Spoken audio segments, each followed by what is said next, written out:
Right now, we do know, and you know perhaps more than many others in this community, exactly how tough certain members of our society are doing, and recognising that we do, as a government, have an obligation to make inroads into that disadvantage, to recognise that as a government we have an obligation to assist the community where we can. So importantly, as a government, we've decided that we need to at least recognise that the surgeon's credo has to apply to first do no harm when it comes to the budget challenges that we confront. Because we know that inflation is hurting, interest rates are higher, and the cost of groceries, petrol and bills more generally are continuing to rise. And we have seen, most recently, some of the worst retail trade expenditure numbers that we've ever seen. In fact, the worst numbers we've ever seen, with the exception of that 12 months during the pandemic, since records have been kept. So that, I think, is a clear demonstration that where governments make interventions, you've got to make sure that you're not leading the market down, as it were, in terms of making our problems amplified across the whole economy. That's why this budget is focused firstly on helping families. From help with the cost of living to investment in education, healthcare, road and rail, we want to make life easier. Secondly, this is a budget focused on fiscal discipline, making sensible decisions that respond to the challenges ahead, recognising that the only way to practically deal with the budget challenges we confront is essentially to first acknowledge them, face up to the reality of the situation as it is, but also to understand that as a government we have a broader and a bigger responsibility, and that is to the well-being of the people of Victoria and to continue to grow our economic vitality. So, in this budget, we're considering the two big problems that confront the state of Victoria, and might I say every other state in our federation: high inflation and workforce shortages, and how best to manage them. And thirdly, this is a budget for the future, and I want to spend a bit of time talking about what that future looks like, but also some of the more insidious difficulties that some in our community are starting to suffer simply because of the inbuilt biases in the way our economy works. We want our prosperous economy to stay strong, and we want to continue to lead the nation in job creation, business investment and economic growth. And in this budget, we're making sensible choices, we're helping families, and we're building a stronger future for Victoria. The Victorian economy continues to grow and the labour market is strong. The Victorian economy has created 560,000 jobs since the low point of the economic cycle, which was September 2020. Now, that's more jobs that have been created anywhere else in Australia, any other state in Australia, not just in percentage terms, but in absolute terms. In fact, we're about 130,000 more jobs created than the state of New South Wales has created, which is pretty phenomenal given we're about a third smaller in terms of population size. As a result, unemployment remains historically low at around about 4%, near its lowest, and it's at a near record 50-year low, and it's been around that area for some time now. Victoria, of course, is navigating a challenging period of high inflation and elevated interest rates, as is the case both nationally and globally.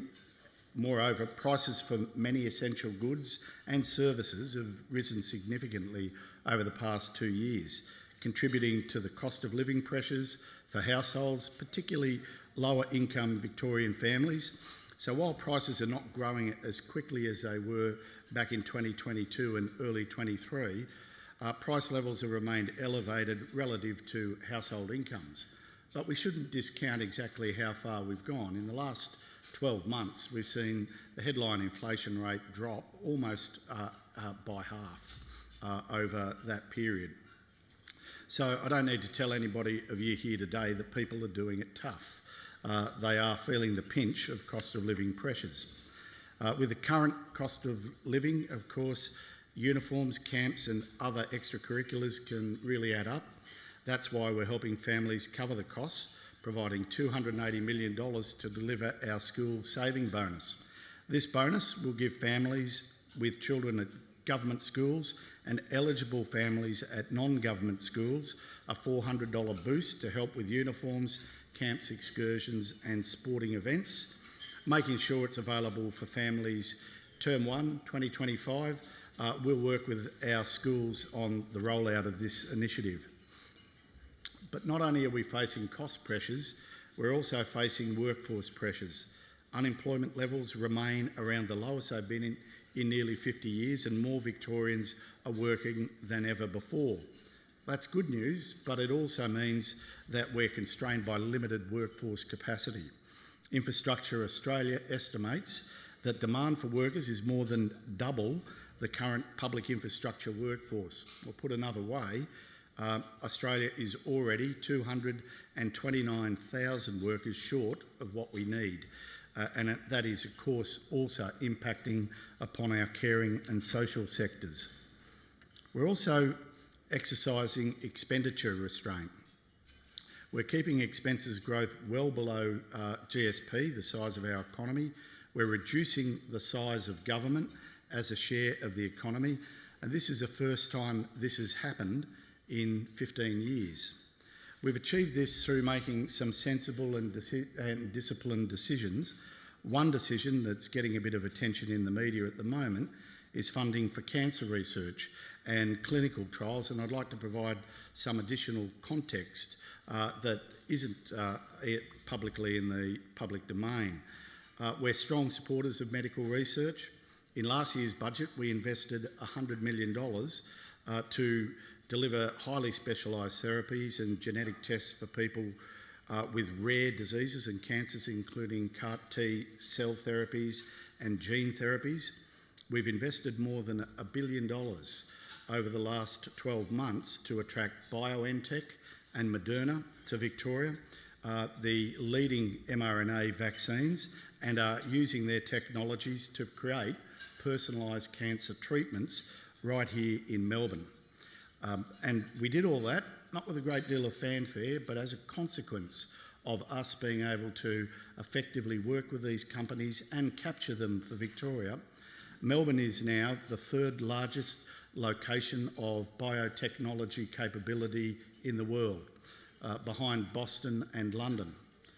We are also the only city in the world that will have the two big mRNA manufacturers based in their city, the only city in the world to have two.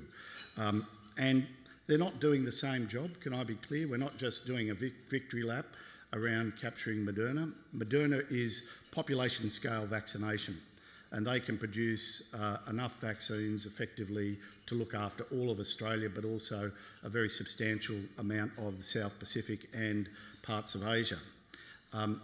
With BioNTech, theirs is really from laboratory to the patient bedside, bespoke therapies that are aimed at better clinical treatments. So this is much more focused around experimentation and delivery of drugs to those who need it, and using mRNA technology as not as so much as a vaccine, but as a therapy. So given that, BioNTech's clinical cancer program, they have agreed, of course, to deliver precision oncology therapies for hard-to-treat cancers for up to 4,000 Australians over the next 10 years, as part of the agreement that we struck when we secured their investment here. Victoria, as I say, the only place in the world to have both Moderna and BioNTech, and they'll have R&D and manufacturing operations here. We're also investing $35 million in the Victorian Paediatric Cancer Consortium to develop new therapies and long-term management strategies for the youngest cancer patients. The budget will also include $7.5 million to help improve cancer outcomes by responding to the complex care needs of Aboriginal and Torres Strait Islanders and culturally diverse people diagnosed with cancer. In terms of the story in the papers about the Victorian Comprehensive Cancer Centre, we provided a funding boost for VCCC in 2020 for them to deliver their strategic plan. Now, that was a lapsing program. It had a clear and defined 4-year life. That work has now concluded, but we continue to support them with our base funding, which has not been eroded at all. Now, I understand specific stakeholders will be disappointed with the decisions that government makes, and I suppose that is part of the territory of delivering a budget and holding yourself to account for those decisions. But any suggestion that the government is not supporting cancer research could not be further from the truth. So, there are other challenges in our economy beyond inflation, and ones that I'm really keen to try and encourage a public debate about, because I think for too long we've quietly tiptoed past this issue. Often politicians don't like to identify a problem unless they know what the solution is. And can I guarantee you, I don't know what the solution is, but we've all got to start thinking about what we can bring to the table to try and address it. Generation Z and millenniums are finding it much harder to break into the housing market than their parents did, and this is borne out in the data. In the early 1990s, the house price to income ratio, essentially a measure of housing affordability, was around 4. Today, it is 7. This is translated into substantially lower home ownership rates, which have declined for those under 35 from about 60% to the low 40s. Young Victorians are also contributing more to older generations via the national tax transfer system. Put simply, wealth transfer is heading in the wrong direction in this country. Transfers from households aged 25 to 34 to those who are 65 and over has increased by 88% since the late 1980s. The budget releases a final round of the Victorian Home Buyer Fund, so $700 million, where we take equity, and overwhelmingly, I think it's about 80% of the participants in that fund are first home buyers. So that's a very substantial way for the state to try and assist this. It's good to see that the federal government looked at our scheme and indeed committed to applying our scheme, or a variant of it, nationally. And I've got to say, we should all take a fair degree of pride that it was Victoria that came up with the idea that drives at least a very substantial reform in the way that home ownership and access to housing will be dealt with right across the nation. Effectively, we take 25% of the equity of a property, and if you think about that, that's 25% less you have to demonstrate your capacity to service a loan, 25% of a loan, less of a loan that you have to service. The state takes its 25% out at the point of sale or any point earlier, based on the market value of the property when the owner of the property wants the state out. But this has our expectation by the middle of next year, it'll be something like 17,000 households that will have benefited from the state's intervention. So from help with cost of living to continuing our investments in education, healthcare, road and rail, the budget is firmly focused on helping families. The budget delivers, and I apologise for this, it's a bit of a list, but I'll go through it quickly and maybe we can talk a bit more substantively about it shortly. $400 for school saving bonus, $11 billion for our healthcare system, the biggest investment in our healthcare system in this state's history. $1.8 billion to build, maintain and upgrade schools across our state. $1.7 billion to build and improve our hospitals and health facilities. $700 million to extend the Victorian Home Buyer Fund. $555 million for skills and TAFE. $374 million to protect children and to support families. $273 million to support our nation-leading truth and treaty work. $211 million to keep women and children safe. $139 million to back the work of our teachers. $129 million to continue the statewide rollout of Best Start, Best Life reforms, $41 million to deliver maternal, child and fertility healthcare to more families and bubs, $38 million to continue the success of the energy efficiency hot water rebate program, $19 million to help kinders renovate and upgrade their learning spaces, $6.8 million to triple our free glasses for kids program, $6 million to continue to get our Get Active kids, and $4.6 million for food relief. So we announced this week that we're investing $21 million to expand our school brekkie club and to make it available to every Victorian government school that wants to be involved. As many of you know, of course, I'm quite passionate about our early intervention investment framework. It is a nation-leading, can I say a world-leading initiative that aims to do the work that you do every day. That is, recognise that if governments could see themselves as interveners early rather than as responders to acute problems, then the world would be a better place, and many of those acute problems could be abated before they even started to realise themselves. I wanted to take some time today to talk to you about our early intervention investment framework, and I know that there are strong proponents for it in this room, and many of you, we've had great partnerships over the years. Early intervention, of course, is aimed to change somebody's life trajectory by providing timely, targeted and effective services that are specifically focused on improving life outcomes and reducing the need for future acute services. Providing early supports to people before their problems become worse has social and economic benefits in areas such as health and justice. The government's 24-25 EAF package provides about $1 billion of new funding supporting improved client outcomes and up to $1.3 billion of expected benefit to the budget in the long term. This is our largest ever early intervention package on record. This investment supports 28 initiatives, including $167.5 million over 5 years for 5 initiatives that mitigate and respond to family violence, $196.9 million over 5 years focusing on preventing homelessness, and more than a third of initiatives support children and young people. So I'll take you through one initiative of this package. We're investing in homelessness supports by scaling up the successful Journey to Social Inclusion program.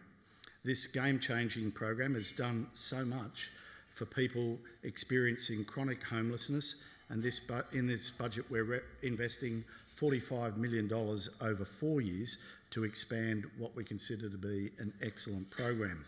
The expanded program will also be led by a consortium including Sacred Heart Mission, the Salvation Army, the Uniting VicTaz and Vincent Care Victoria. This program will provide long-term stable accommodation as well as 3 years of intensive wraparound support to get people on their feet and generate at least $95 million of financial and economic benefits in the longer term. We're also leading the country in gender-responsive budgeting. We've published a gender equality budget statement every year since the 2017-18 budget, and this year we will now become the first jurisdiction in Australia to make gender-responsive budgeting law.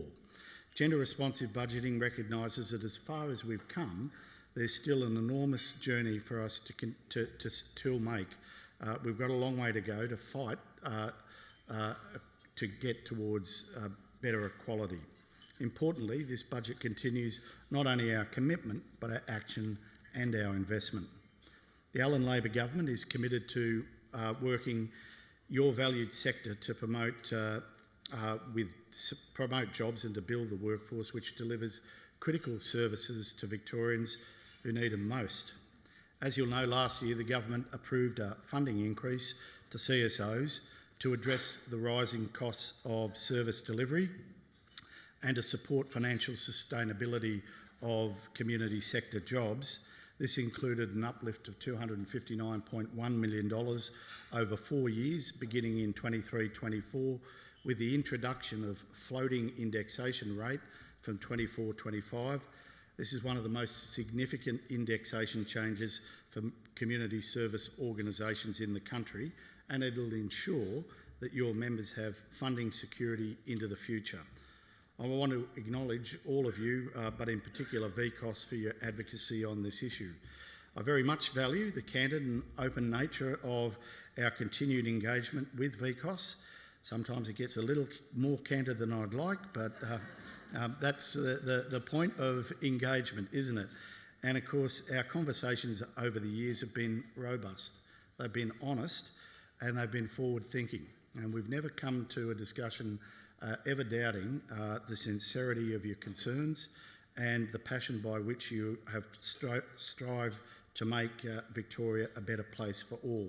So good decisions start here in this room, and indeed many ideas have started from this room as well. So I can't thank you enough for the important work you do.